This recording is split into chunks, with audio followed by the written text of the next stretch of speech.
Бүгдээрээ сайн байцгаана уу? Манай подкастын ээлжид нэгэн дугаар эхэлж байна. Манай өнөөдрийн зочноор та бүхний сайн мэдэх Баяра урагдсан байна. За бидний урилгыг хүлээн авсанд баярлалаа. Баяра. Урилгыг маш их баярлалаа. Цагийн зөрүүндээ ороод. Тэгээ яг нокаутанд орохын алдад наашаа ирлээ. Тэгэхээр би одоо Баяраг комедиан гэж танилцуулах нь зөв. Ер нь бол анх гарч ирэх. Анх карьераа эхлүүлсэн нь комеди салбар тий. Тэг яг албан ёсны нэршлэх юм бол айгүй олон юм байна. Яг дипломтой, монтажтай гэх юм те. Би ч мөр монтажтай. Дипломтой гэх юм бол бүр циркийн жүжигчин гэж танилцуулах хэрэгтэй. За циркийн жүжигчин. Мэргэжлийн циркийн жүжигчин. Тэгээд одоо ч энэ бизнес удирдлагаар төгсөөд entrepreneurship-ээр мастер хийж байгаа.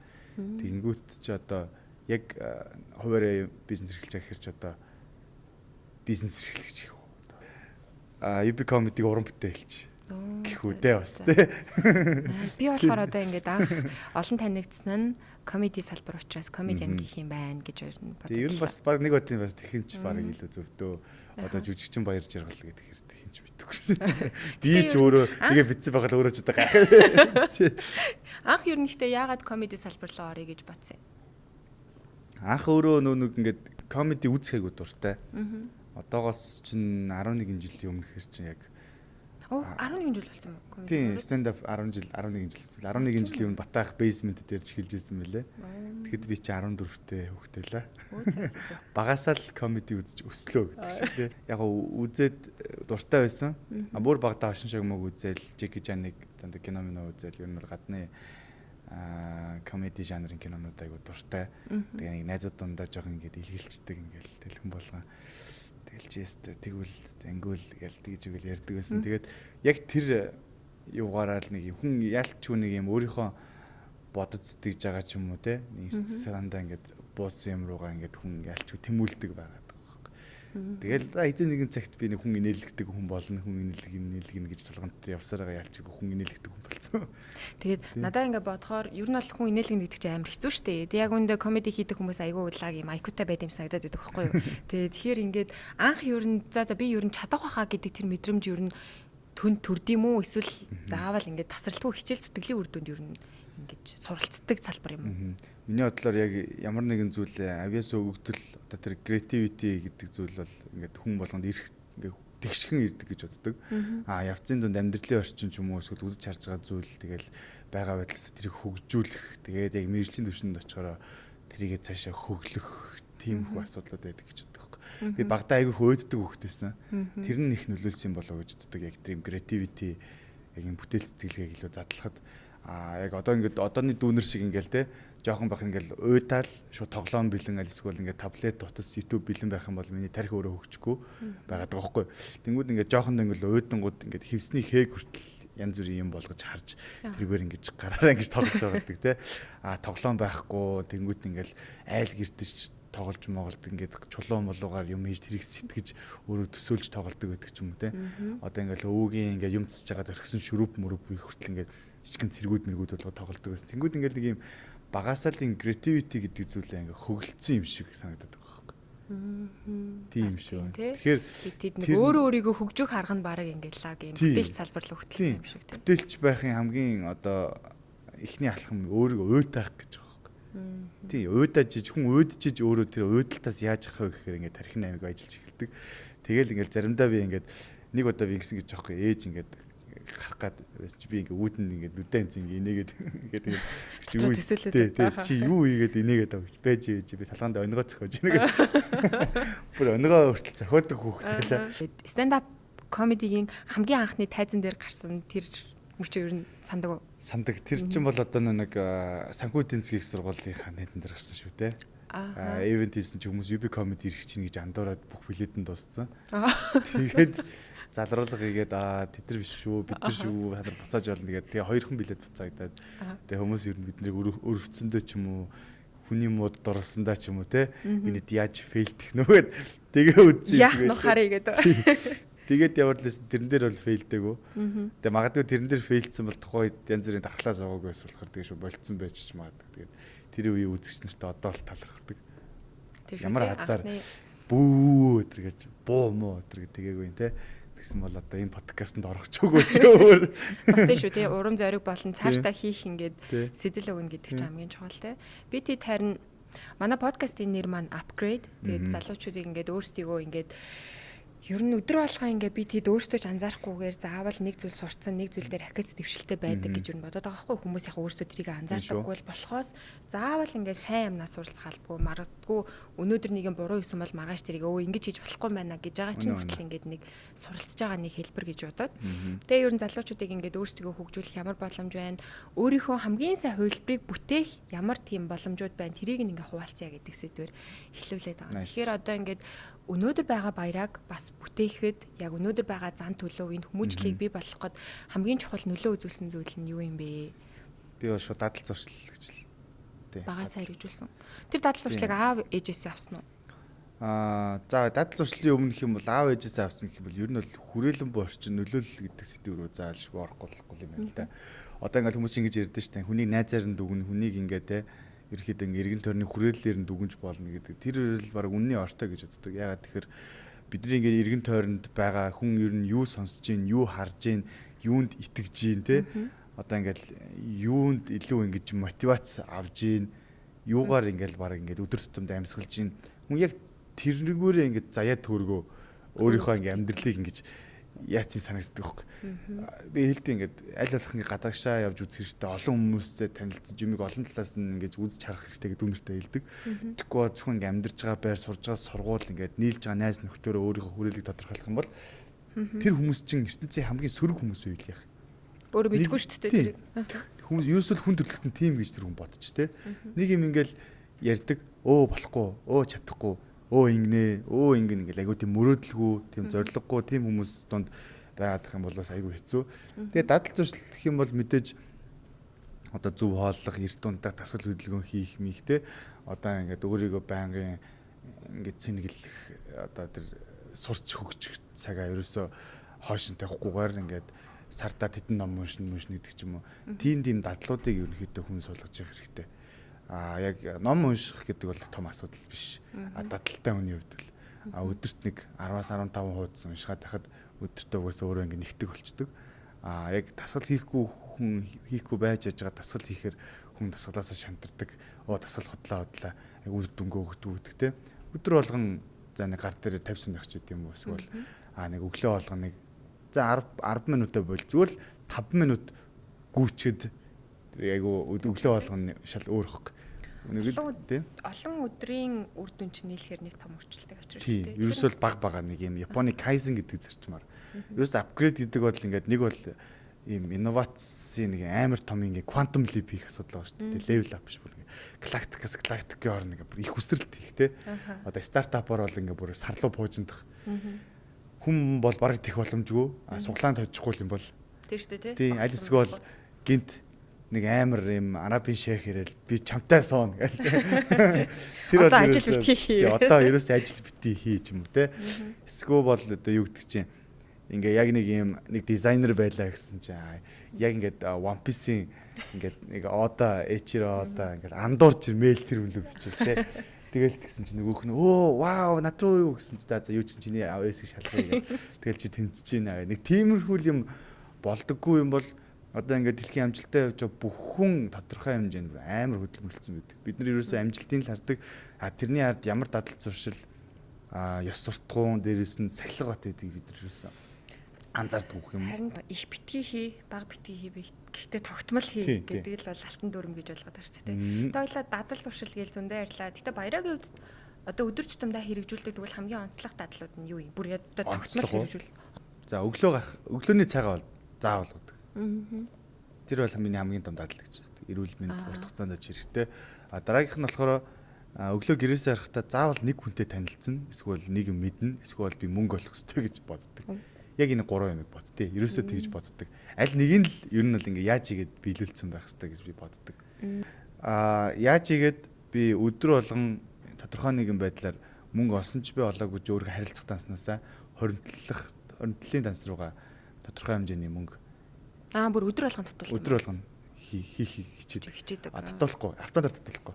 Автоматар татуулах гэхээр чинь бас нэг юм өөртөө дадал болгож чадахгүй байхгүй. Яг албаар хүчээр ингээд тэндээсээ мөнгө тастаж аваад хэрэглэнээсээ хасаад ингээд шилжүүлэх маань өөрөө айгуу том юм акшн. Нэг тийм ухамсартайгаар өөрөө хийж байгаа учраас нэлээд үнцэнтэй болж тарж байна. Тийм дараачихаа үйлдэлүүдийг ингээд дууддаг л та. Тий.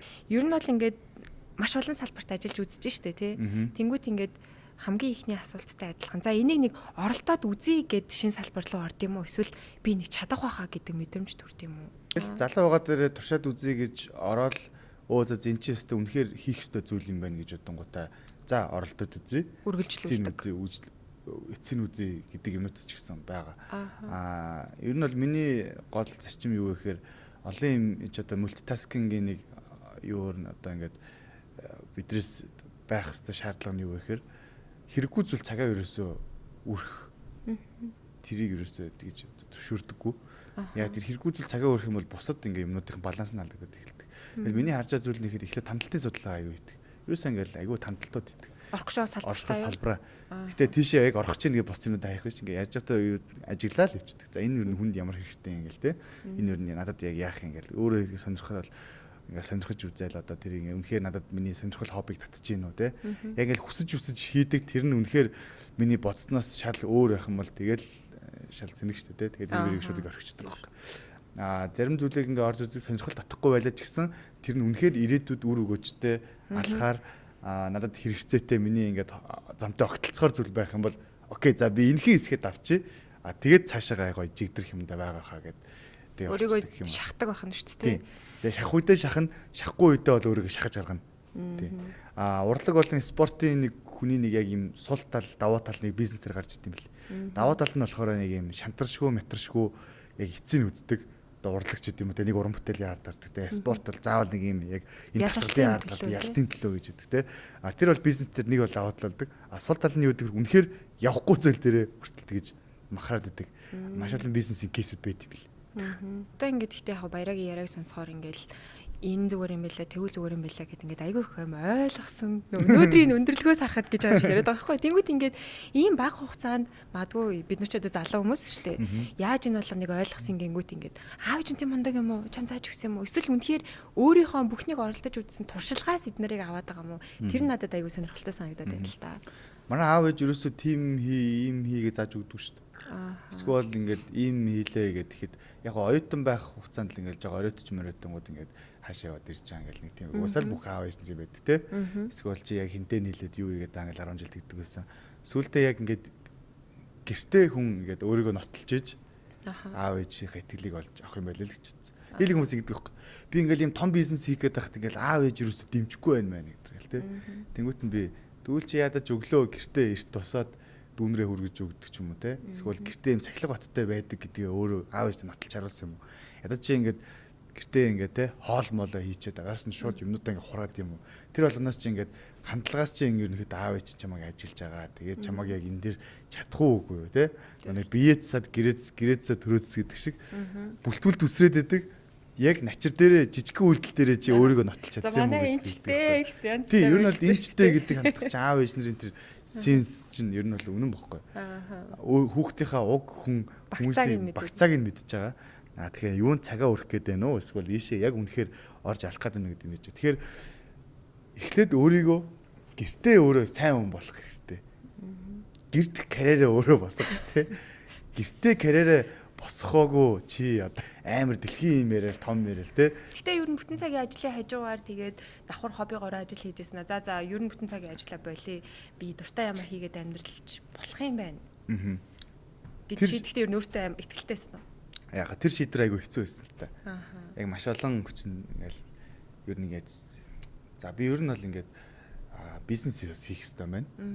Дан комедигаар ивэл амьдрахгүй мэдээч. Гэтэ комеди карьераа гоё хөгжүүлээд яг бизнесийн төвшөнд авч яваад өөрөө эндээс цаашаа ингээ те эндээс цаашаа улбаалууд за продюсер болох юм байна, жүжигчин болж болох юм байна, эсвэл ингээ хөтлөгчийн карьер ингэж хөгжүүлэх юм байна гэдэг л зөндөө олон зүйл бодсон л та. Гэтэ тэр болтолт чинь мэдээж ингээ цаг хугацаа танигдалт ингээ авьяас чадвар мадвар гэж шаад тэрний өмнө би нэг юм cash flow юмтай болох хэрэгтэй юм. Cash flow би үүсгэх хэрэгтэй юм. Тэр шүү дээ өөрийгөө сахиужуулах юм. Тэгээд тэхийн өмнө ямар ч хэлсэн ажлын хажуугаар өөсө бизнес чи бүр амар ачаалттай болно. Ажлын хажуугаар ачаалтаа аван өөрийгөө тасгаж, тэрний хажуугаар cash flow үүсгэж. Тэгээд яг ажлаасаа гарахад тэр cash flow мөн cash cow болцсон байх гэж би яг таамаглажсэн. Тэгэхээр чи таамаглалаар болсон уу? Яг таамаглалаар болсон. Тэгээ яг cash flow яг cash cow болгочоод тэр зүгээр сайлын үнэгээ зүгээр саагаал. Тэгэл ерөөсөө ингээд нэг юм тухайн яг сарын цалинтай дүүцгүүц яг cash cow болцсноос орлого пассиваар орж ирдэг болсон байсан. Тэгэнгүүт би нөгөө нэг яг өөрийнхөө төсөөлсөн байгаа. Окей, за одоо нөгөө comedy career руугаа юунд санаа зовхгүйгээр анхаарай гэдэг мод дээр тавьсан. Гэтэ ер нь за ингээл оюутан ахуй цаг өнгөрөн corporate-д ажиллана, давхар ажлын шаардлага, бизнесийн шаардлагаар амар олон хүмүүстэй харилцаж байна. Гэтэ энэ олон хүн дунд ингээд нэг гоё өөрийнхөө үн цэн болон карьерийг тасралтгүй ингээ гоё нэг төвшөнд хадгалж яваад байгаа. Нууц гэж ашиг те. Тэрний гол төлхөр нь яг юу юм те. Хүмүүс чинь ингээл бас карьерийг тогтмол нэг төвшөнд хадгалж явна гэдэг чинь айгүй хэцүү шүү дээ. Career longevity. Career longevity гэдэг байна шүү дээ. Энэ бол маш чухал. Яг түрүүний яг Kaizen шиг. Тунгийн нэхтүүлэхгүй. Ерөөсөө л ингээд ерөөсөө зогсохгүй байх. Тэр нь өөрөө хамгийн чухал юм бэл. Бид нар ингээд маш олон уран бүтээлчдийг ингээд огцом гарч ирээл огцом унжихыг харж ирсэн. Харин тийм нэг танигдаад тийм урт хугацаанд хадгалж чадахгүй. Тэр бол ерөөсөө нэг юм сахилга батгүйгийн л асуудал байгаа юм л да. Өөр амьдралын буруу хөвшилтэй. Яг ингээл ямар ч хүний ер нь бол шунал хөдлөн шүү дээ. За одоо ингэж болохгүй дээ. Арай дэндүү хөөрөөд шүү. Бити маялаад байгаарай гэж өөрийгөө загинжсэн тийм тохиолдол болно. Бага шүү дээ. Дандаа загинж шүү дээ. Тэгж жоох өөрийгөө дарахгүй л болохгүй. Тэр нь дандаа загинж. Яг ингээл comedy тайзан дээр ингээл бүр ингээл алаал бууж ирж байгаа байхгүй. Тэгэл бууж ирэхэд ингээд яг би нэг юм өдрөө анзаарсан юм аа. Яг нэг юм comedy тайзан дээр алах за нэг яг өөрийнхөө төвшөндөө нэг хүрэхгүй нэг юм 80% өдрийн хоорондох миний ялгаа бүр амар байгаа гэдгийг анзаарсан байхгүй. Өөрөө анзаарсан гэж. Өөрийгөө анзаарсан.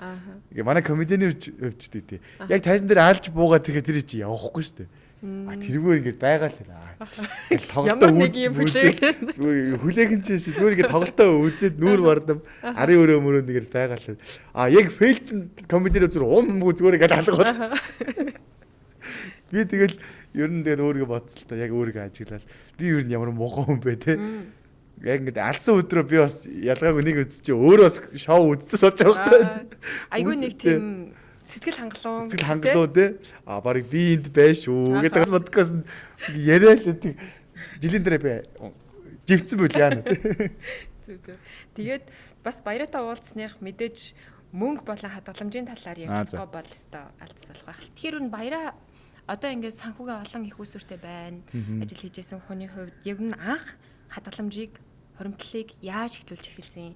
Тэгээ ер нь хоримтлал ингээд маш чухал юм байна. Ер нь тогтмол энийг үргэлжлүүлэх ёстой байна гэж бодсон тэр сэтэл нь ер нь юунаас эхэлсэн? Хоримтлалыг яг ковидын үеэр илүү ойлгосон юм уу? Дахиад хүндрэлтэн ингээл тэ ямар ч өвчин гараа илээ. Тэр үед бид нар ийм back plan-тай байх хэвээр. Хоёрт гэсэн чинь би нэг ийм анхаарч байсан.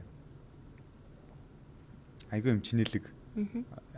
Нэрийг хэлэхгүй. За. Гэтэ айгүй тийм чинэлэг Монгол хүн. Тэгтээ тэр хүн гинт өвдсөн.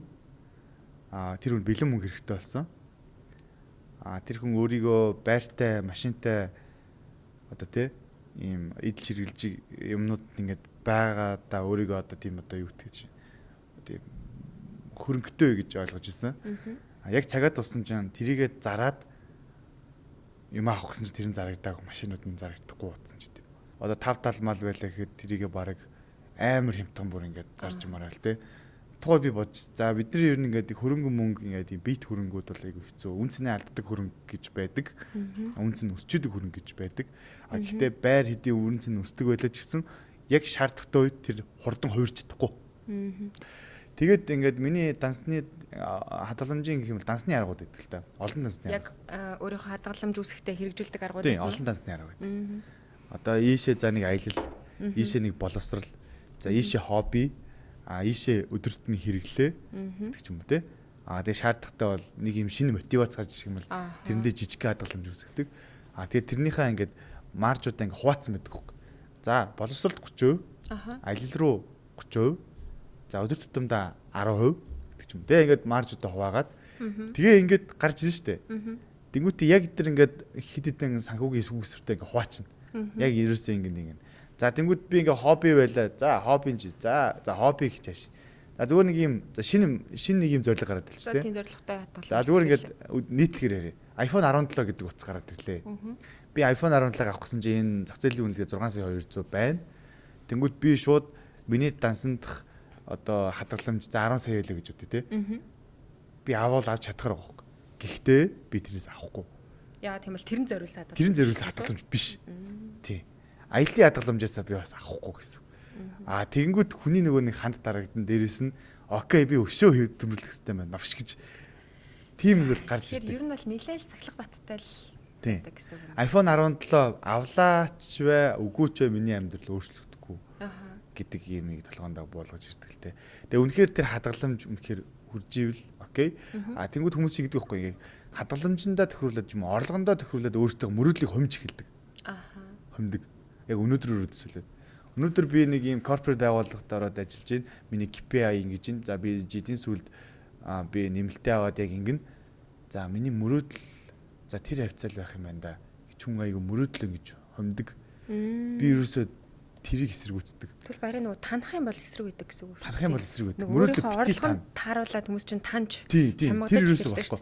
Тэгэх юм бол яг тэр хайрцаандаа байгаа л энэ. Тэрийг өөрөөс чи өөр хинч тэр хайрцгийг чинь нээж ингэ задлж ерөөсөө гаргаж ирэхгүй. Хүн аль болох ингэ том мөрөөдөж том зорилго тавих хэвээр. Ядаж нөгөө нэг мөрөөдлийнхаа талдаа бууна гэж ярьдэж тэ. Том зорилго тавьсан тэргүүрээ ингээд өдөр тутамдаа өөрийгөө ингэж хөглөж өдөр тутамдаа байнга тэрийг ингэж өөрийгөө одоо манифест гэж яриад байгаа ш тэ. Одоо юу гэхээр бол одоо тэр бол батлагдаагүй л дээ. Гэхдээ яг тэгэх юм бол хүнийг бодол тарих чи өөрөө ухамсараараа бие өдөрдөн. Би өөрөө тийшээ яа чи залхуурсан ч шантарч исэн ч окей би ийм зүйлүүд юм болж байгаа. Тарих өдрөөр төсөөлөж чадсан учраас. Тэрэндээ итгэцэн байгаа даа. Дийлэг амжилттай яваа хүмүүсийг харангууд амжилтыг чинь нууц юу гэхээр би ерөөсөө өөртөө итгэсэн. Нэг бол би үүнийг чадна гэдэгтээ итгэсэн. Би энэ хүрнэ гэдэгтээ итгэсэн байсан гэдэг нэг юм хийсвэр юм шиг мөртлөө цаана айвуур том юм байгаад байгаа хөөх. Ерөөсөө л тэр хүн тарих өөрөө. За энэ хүн ерөөсөө ингэж амьдрахаар л амьдрахгүй юм байна. Энэ зүйл энэ хүний хувьд бол энгийн зүйл юм байна гэдэг ингээ янгууд би өөрөө нэг санаанд багтаад ирдэ штэ. Хүн ер нь санаанд багтсан зүйлээ ингэж нэг хүрдэг штэ тий. Зоригтой нэг хийчмэр юм санагдаад. Тий хийчмэр санагддаг. Тэрэндээ хүн хийдэг л хэвгүй. Хүн айсан зүйлдээ бол ерөөсөө хийж чаддгүй. Бэргсэн зүйлдээ. Тэр айцыг даван тоолох гэж бол маш том шалгууруудыг давна. Тэгэхээр эндээс нэг том мессеж юу гэхээр мөрөөдлөө яг одоогийн нөхцөл байдлаасаа болж бити тань.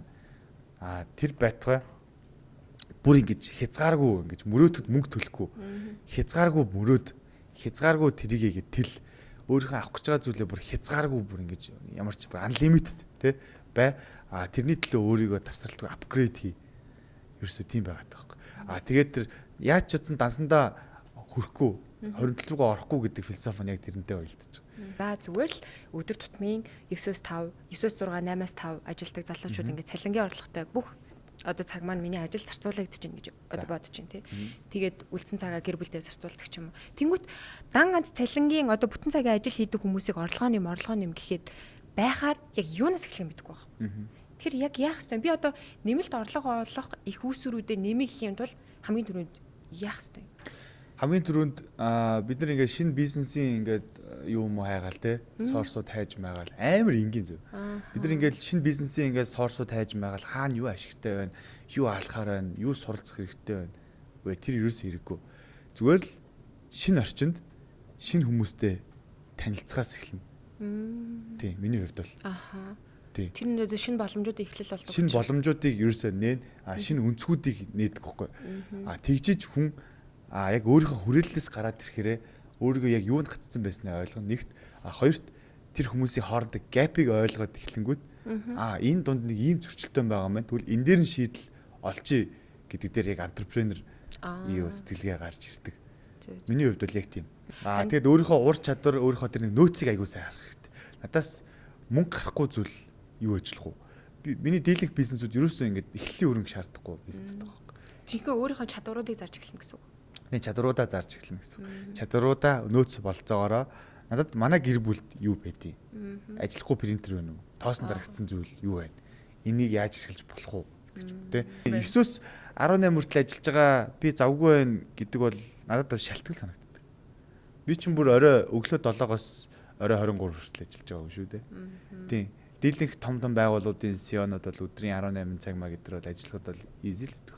Яг ингээд нэмэлт орлого гээд бодонгууд ингээд жишээлбэл за ямар нэгэн зурдаг одоо дуулдаг, хуурддаг, гараараа юм хийдэг хүмүүс бол тэрийгээ ингээд магадгүй ингээд ямар нэгэн бизнесийн боломж болгож болно. Гингүүт зүгээр одоо өөрийгөө таньж нээгээгүйч гэх юм уу тий өөрийнхөө ямар боломж, ямар чадварыг зарах боломжтой вэ гэдгээ хараахан нээж чадаагүй байгаа хүмүүсийн хувьд орлогын хүсвэрээ нэм гэдэг бол жоох юм хуурай зөвлөм шиг надад санагдаад байна. Тэгэхээр л харин ямар шийдэл болох вэ гэдэг. Одоо нөгөө нэг ямар нэгэн зүйлийг хийхэд бол бид нэг бэлддэг шүү дээ. Одоо мацаг барихад гэх юм бол одоо ингээл бие бэлддэг ч гэдэм те. Эсвэл асгал хөдөлгөөн хийхэд бол багаар яг хийдэг шиг.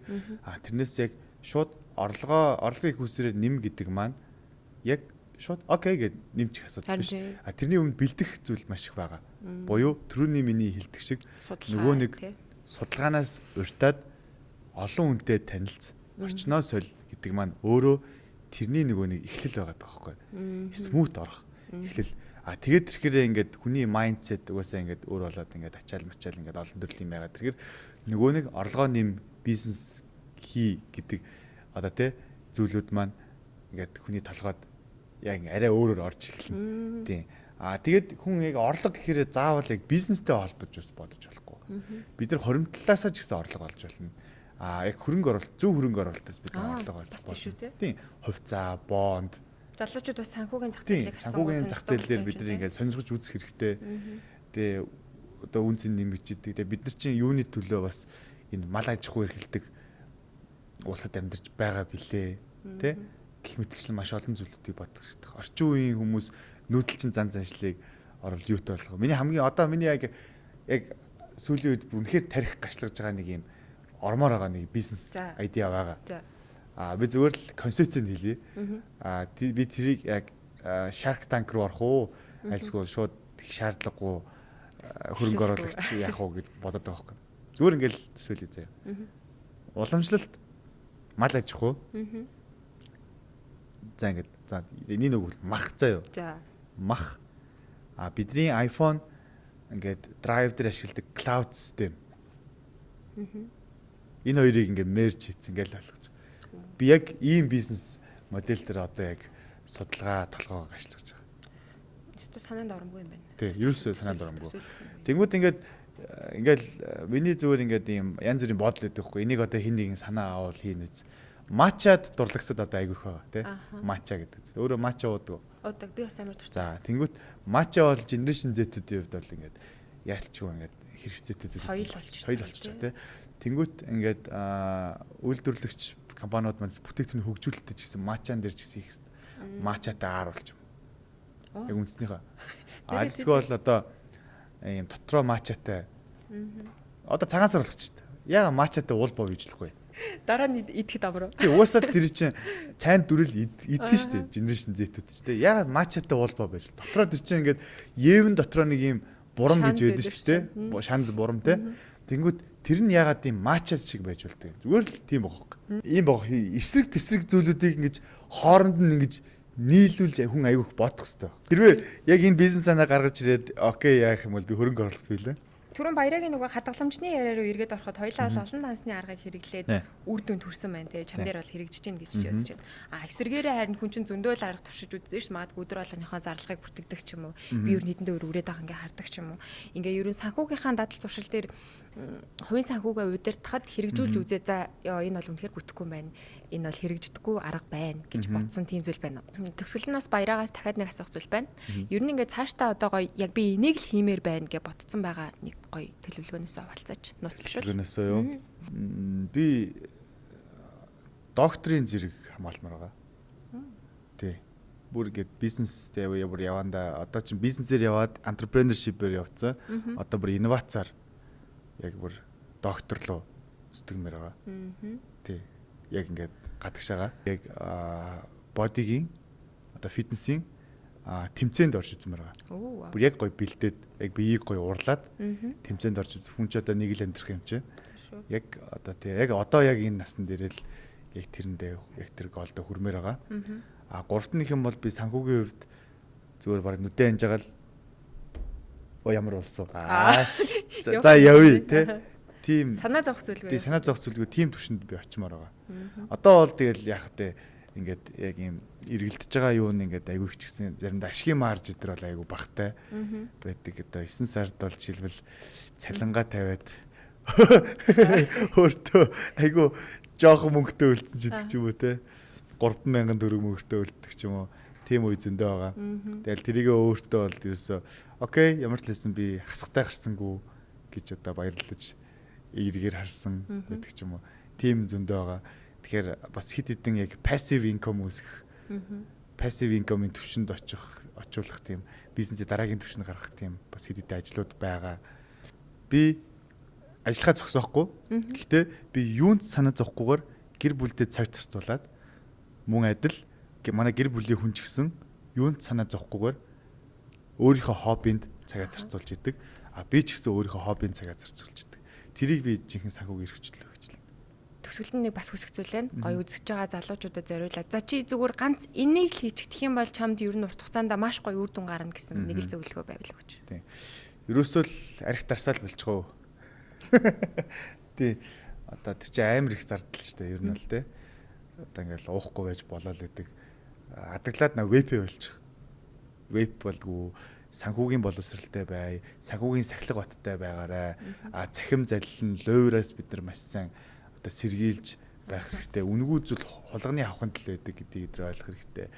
Ямар нэгэн зүйлд хүрэхэд бол заавал хөлсөө туслуулж, тууштай байж, сахилга баттай, дадал туршилтай байж хүрдэг юм а гэдгийг ойлгох хэрэгтэй. Гол нь хоримтлал юм аа. Хоримтлал бол бидний ирээдүйд сайхан амьдралын баталгааных нь ердөө суурна. Дан хоримтлалтай байгаад сахилга батгүй байх юм бол хүн хүлээж хоримтлаа стай бүр ингээд талын нэг цацсан шүү дээ. Тэгэхээр хоримтлалыг босгох тэр ур ухаан сахилга батыг өөртөө заавал суулгаарай. Тэхинд бол өөрийгөө тасралтгүй хөгжүүлж өөрийгөө тасралтгүй апгрейд хийгээрэй. Маш их баярлалаа. Бидэнд өөрийнхөө туршлагаас хуваалцсан. За манай өнөөдрийн подкастын дугаар энэ хүрээд өндөрлөж байна. Хамт байсан үзэгч та бүхэндээ маш их баярлалаа.